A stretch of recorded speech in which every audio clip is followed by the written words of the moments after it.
So next week is going to be absolutely nuts because we're going to find out exactly how the RTX 30 series performs in gaming laptops.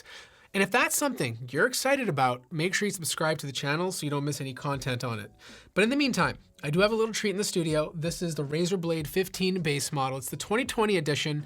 And from a design standpoint, you're just not going to see an upgrade. This is the exact same design as the 2020 model. Everything from the black CNC aluminum to the weight to even the dimensions.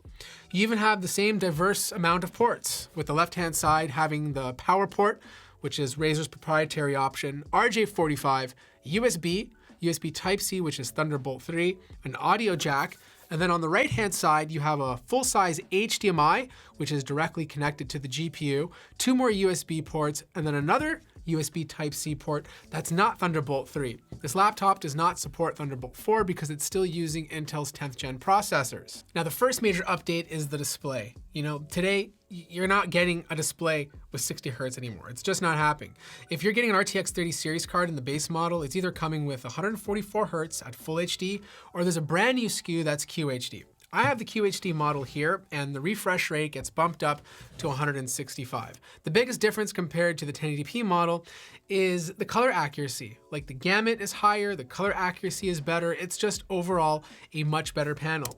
And I'll be straight up with you. If you're gaming at 16:9 on a 15-inch display, 1080p is still fine. You know, like, the difference in resolution is not going to be that big.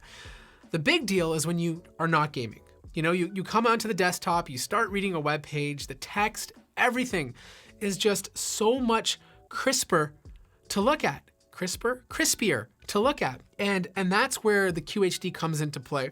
Now, I know a lot of other laptop manufacturers are doing 16:10 panels, but if you're a hardcore gamer, 16:9 is still preferred. Now, if there was one thing that every laptop manufacturer should upgrade in 2021, it's the webcam. And I'm gonna be hard on them this year because everyone, or a lot of people, are still working from home. And Razer has decided to include the same webcam, and of course, you get the same sort of quality. Now, if you've typed on a Razer Keyboard, you're not going to find any changes here either. It's the exact same travel distance and feel as the previous year.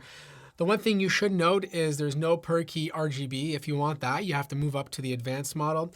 But you do have one zone of RGB that can be changed to any color you want. Speakers are the same, so I'm not going to bother doing a sound test. And same with the touchpad. It's nice, it's big, it's spacious, it's very accurate to use. But the big deal is performance. And this is where the biggest upgrade is coming to. You know, you can now buy a Razer base model with an RTX 3060 or a 3070. Unfortunately, the CPU is still a 10th gen i7 10750H. Now, this is not one of Intel's more beefier processors, but listen, for gaming, it's absolutely fine. And I understand AMD's making the better processors. And I also have a theory on why a lot of laptop manufacturers are still sticking with Intel in 2021. See, these laptops with AMD processors in 2020 were amazing, but the problem was you couldn't buy them with an expensive GPU. That's changing this year, but the problem with 2020 was that all of these AMD laptops were impossible to find. They had severe supply issues, and it made it very tough for consumers to pick one up. Now, I'm crossing fingers that will change in 2021, but I have a feeling some manufacturers like Razer and Dell are kind of holding back for a bit just to see if those supply issues pop up. Because at the end of the day, these companies want to sell laptops, right? And they don't want to be stuck not being able to sell a product to their consumers if AMD is not able to get these CPUs out. So the one thing I was hoping Razer would change is the battery size. It's 65 watt hours. Like, you see 65 watt hours in Ultrabooks. Like, that's just too small for a gaming laptop. Like, this thing is gonna need to be charged all the time, you know? And you're gonna have to be by an outlet if you're taking this to class. There's even extra space on the left-hand side where they could have extended the battery. You still get 2 slots for RAM. They only have 16 gigabyte options, but you can upgrade it to 64. Now, this laptop and the 10th gen Intel processor only supports 2933 megahertz RAM, but all these laptops come with 3200 megahertz sticks. The cooling solution is exactly the same as the previous model. You have a swappable Wi-Fi card, this one's Wi-Fi 6, and you have 2 storage slots. One is empty if you want to add a second drive down the road, and the first one is 512 gigabytes. This has been bumped up from 256 compared to the previous model. So here's the thing. I feel like Razer missed the boat. They should have made an AMD version of this, right? I mean, I get it. It probably would have sold out right away, and supply issues could pop up. We don't know yet, but if it's based on last year, most likely. But at least they're offering it. You know, they're there listening to their customers, and they're staying updated with the times.